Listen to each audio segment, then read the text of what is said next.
really pleased with the morale of our football team is extremely high right now as we wrapped up what was a bye week going into a weekend of non-play. Our team really came together during the bye week. I thought it was a time of reflection for our football team to look at the things that we had not done well and to correct those things. I think we did that to build our team with depth and youthfulness. I thought we did that. We then, of course, took the weekend off and came back on yesterday to now turn our attention to a very, very quality opponent in Alabama. And as we went out yesterday in this introduction of opponent, I thought our team really embraced mentally preparation for this team. It was a very good football team, and make no doubt about it. But I think we understand the challenges that are before us. I think our football team is eager to play in this game on Saturday against Alabama. We know what we're up against, and I think we'll have an opportunity to play our best football. That is the attitude in the building. I think it resonates from the coaches to the players, the support staff, where everyone's really excited about the opportunity to play again. And so as we turn to Alabama and you look at them as a team, Ty Simpson is as good as they come. You know, you look at someone who's 20-to-1 touchdown to interception ratio, an offense that goes as he goes, with quality receivers in Bernard and Williams, guys that can make plays, a quarterback that can throw the anticipatory throw into windows with good decision-making mindset, but also a guy who can run the ball when he need to. I think he can scramble, he can get yards when it needs to be, tough yards. And so I think that's a tremendous compliment for their football team. You know of Caden Proctor, the big offensive lineman who anchors their offensive line, that, you know, they do a good job in protection. They keep him clean. They run the ball efficient and do a good job there as well. And then when you look at them on defense, it's a typical Alabama defense. It starts up front. The interior guys, they're stout. They're knockback guys that play well from an interior standpoint. They have some steady guys on the edge that can pose problems for us and has posed problems for opponents. And they're good at the linebacker position. Skilled in the back end of secondary defenders that can make plays on the ball. But I like us. I really do. I like our football team. I think we're a talented football team. I think we have the potential to be a good football team. And I think Saturday night will give us an opportunity to put all those things together to play what is still yet our best football, which is ahead of us. So with that being said, I'd like to open up for any questions. Hey, Frank, can you give us an update on Carius Kern, who left the game? Tyree Adams will still be out, I would assume, and maybe an update on Kern? Yeah, so Tyree Adams is out. Carius Kern is questionable. He was here yesterday for the scouting report in the walkthrough of Alabama. He participated in it. We're hopeful. We're taking it day by day, but right now his status will be questionable. I'm not sure.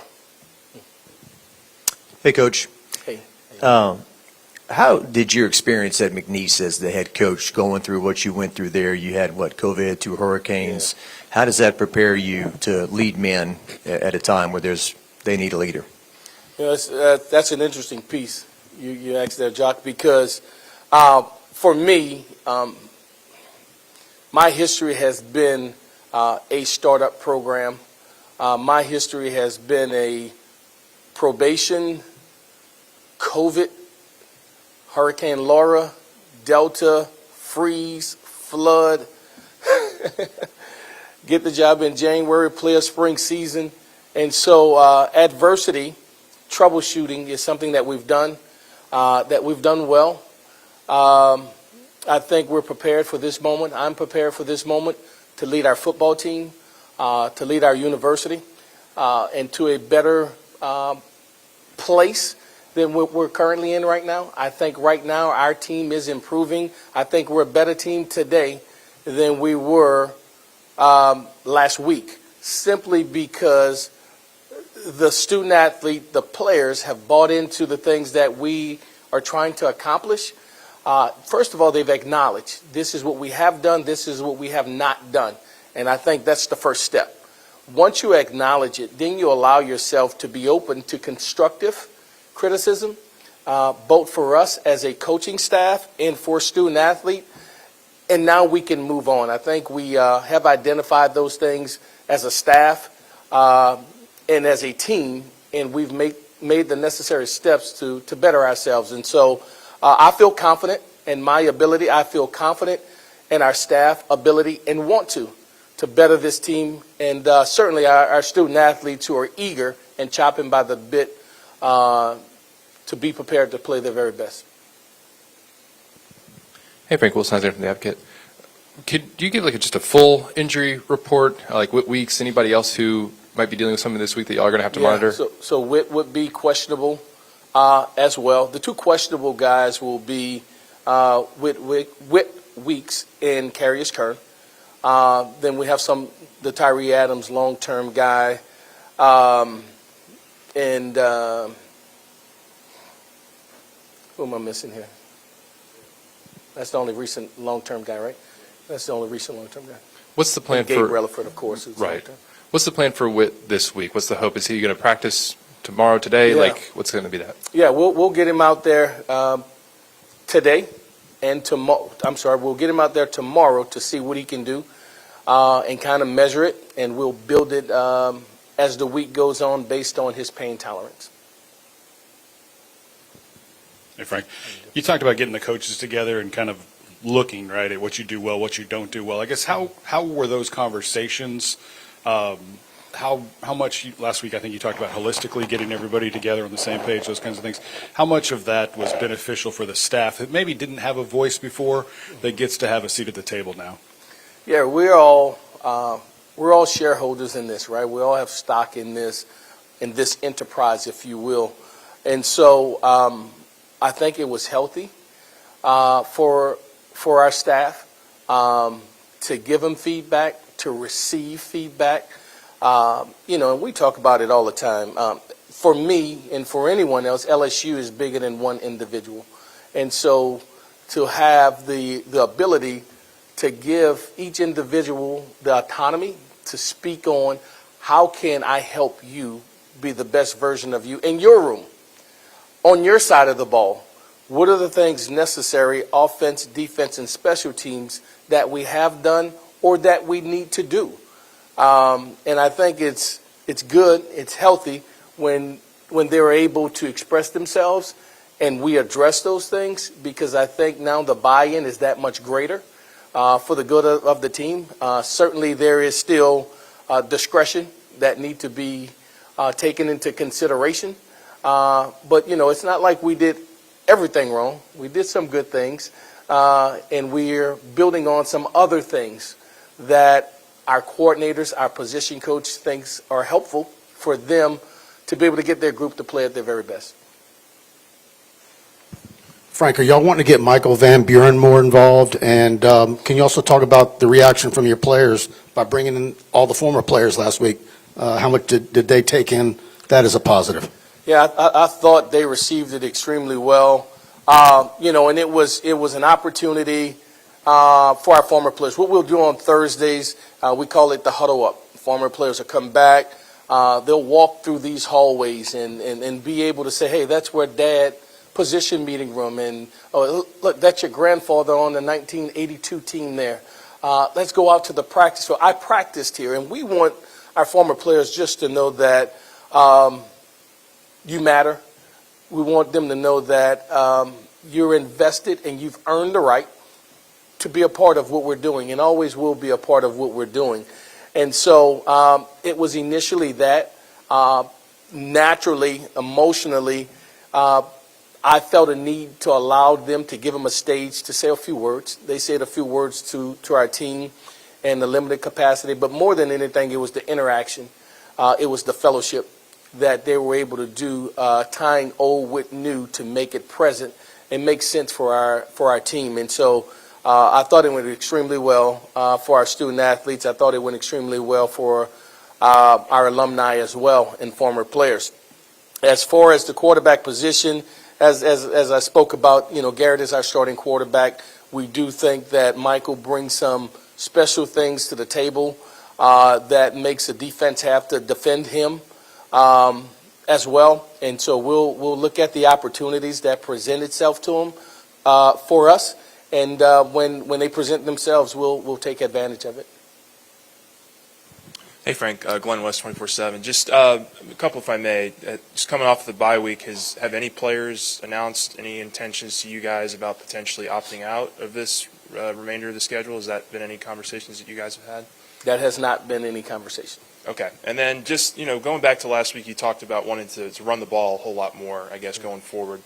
You work with Harlan Berry as closely as anybody. Just the growth that he's had over this last month, can you speak to that and just what, that role is going to look like for him going forward? I think one of the keys for victory for us is that we will have to be able to run the ball. I think it's something that you have to invest in, and you can't just talk about it and say you're going to do it. You got to do it, and I think it helps us from a passing game standpoint to be more effective. I think it helps in holistically complementing your defense as well. And I think we have talented backs that can do it. And so Harlem's growth has been one that's been continuous, ascending for our football team. But we had not made the total commitment to running it, whether it's Harlem, whether it's Caden, throughout the game. And when you look at as a unit, as a running back unit, when you run the ball less than 20 times, you make it challenging for yourself. And so we're going to try. We started off, I thought, in our last outing that we ran the ball effectively in the first half.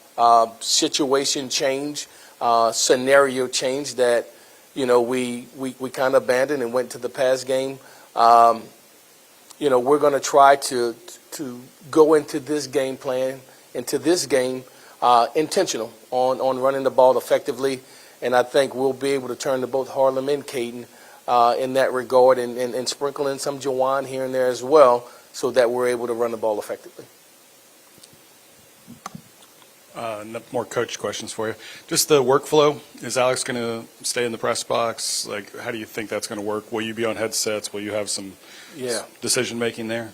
Yeah. We're going to kind of stay the same. Tim Rattale go up. He had been down. And so that'll change for us.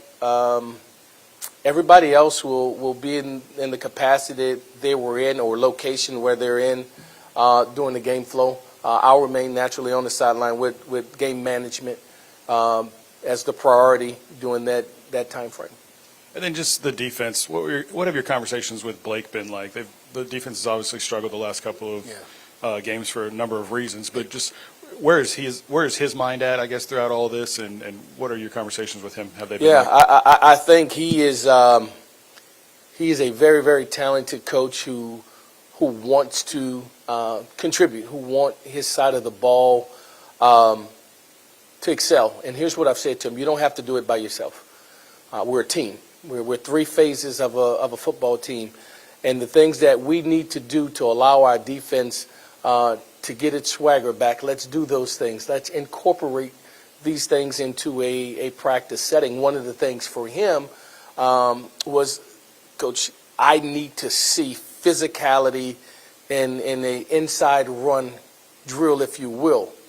You got it. We're doing it tomorrow. All right, so we'll get a little roughed up, if you will, and play inside run offense against defense so that we're given the best sample size.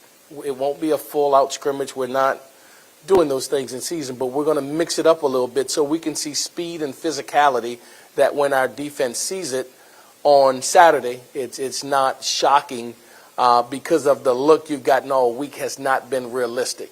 And so there's been portions of the practice schedule that he has asked for that we're going to give him to allow us to simulate a game situation best.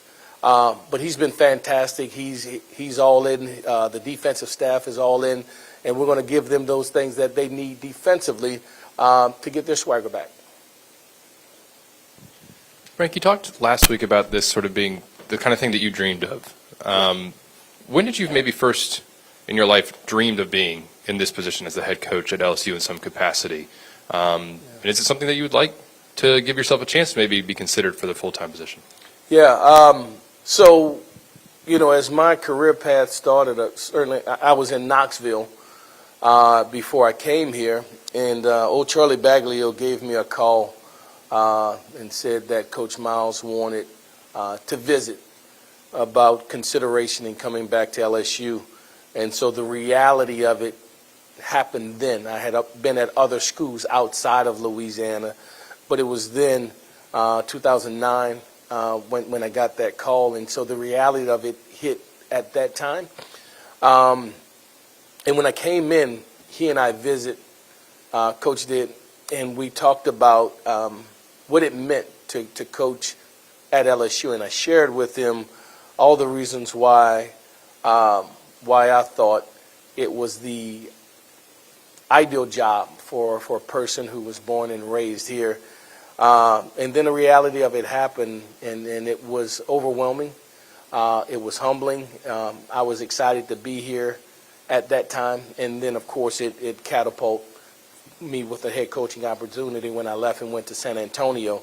And so in coming back full circle, came back to help Coach Kelly rebuild, to get us back in our rightful place. And I remember him asking me, because I didn't tell him initially, yes, I'm coming back. And he said to me, you would consider staying at McNeese as the head coach instead of coming back to LSU. And I paused and I said, that's a big job. That's a big job. And I have to condition my mindset to get back in the weeds, to go compete at a very high level, because that guy in Tuscaloosa, that guy in Athens, Georgia, Coach, they'll rip your heart out. This was a conversation then. And so I just got to condition my mind, because the previous 5 years I had been a head coach, if I'm ready and willing to go do that yet again, because I know what it takes for that program to get back where we would like it to be. And so was up for it, still up for it, to get us back to our rightful place. Hey, Coach, I wanted to ask you a little bit more about Harlem. You started recruiting him in the 8th grade, is that right? Yeah, he was an 8th grader. And what have some personal things about him that you've gotten to know as you've So, his dad and I went to school together. His dad was in a band when I played football. His grandfather is a musician, so they're New Orleans jazz culture to the max. His mom is a member of Zulu and all this great stuff. She went to Warren Easton. And in the courtship of Harlem, a lot of it was rekindling, reminiscing with his parents, and then observing him from afar. And from his sophomore year, he was in the state track meet as a finalist, state champion, or runner-up in those years. But he was going to a school that was not necessarily a football mega, if you will, and at St. Martin's. And so everything you were doing was a projection. Now, you knew what he had done in NORD, which New Orleans Recreation Department, kind of like our BREC. You knew what type of player he was then, going against the best players in the city at that time. So even though he was going to a school that wasn't necessarily a football powerhouse, you saw the flashes, the body movement, the contact balance, all the things that you look for in a dynamic student athlete or football player. And then you saw it on the basketball court. Then you saw it on the track. And so we went all in. We went all in, and he continued to be dominant and at St. Martin. And It just took a little time. He's probably put on 18 to 20 pounds since he's gotten here, since January. And so he is, again, ascending the way that we thought he would be. And I think he's going to be an outstanding football player when it's all said and done.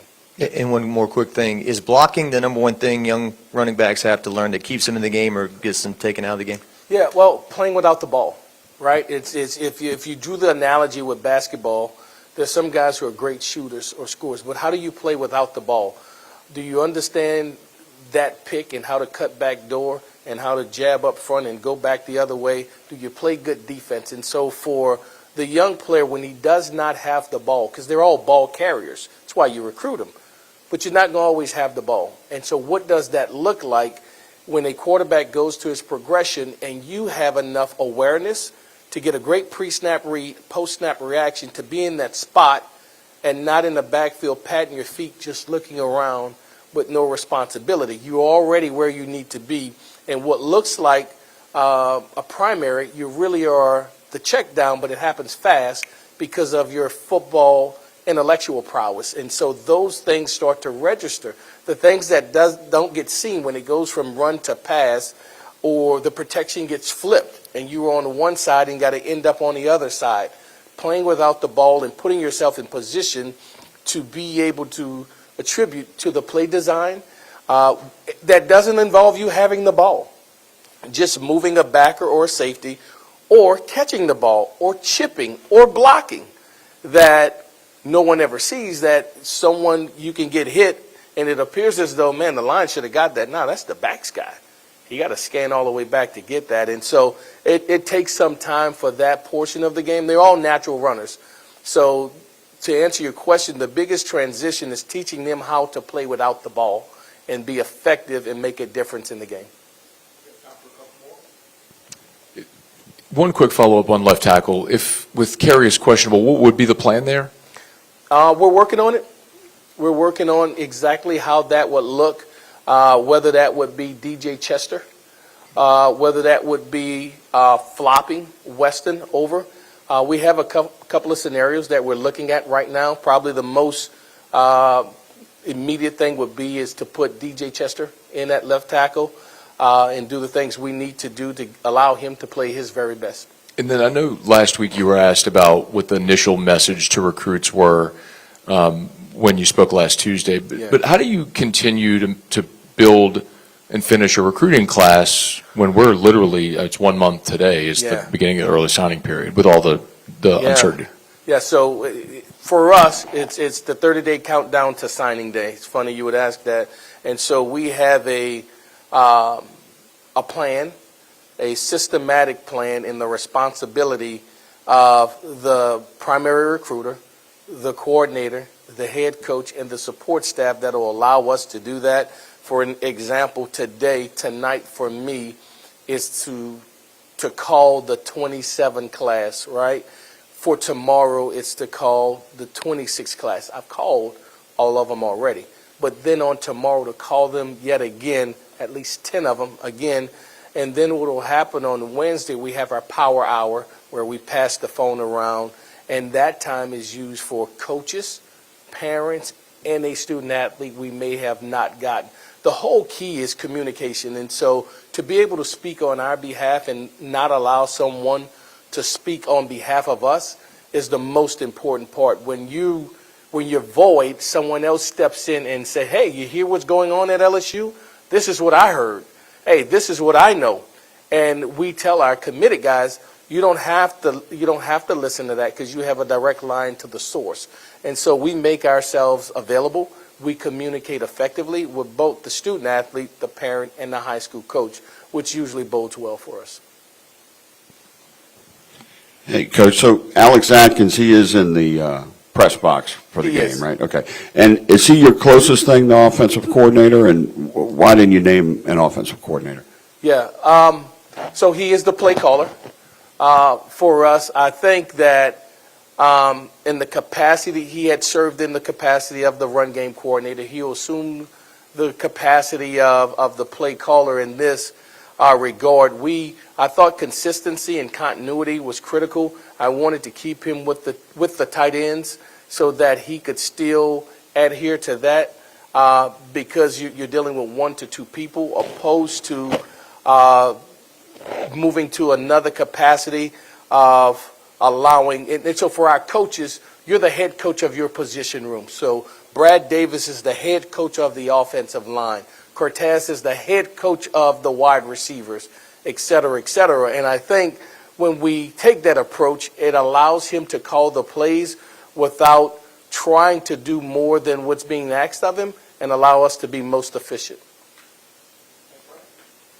Thank you, guys.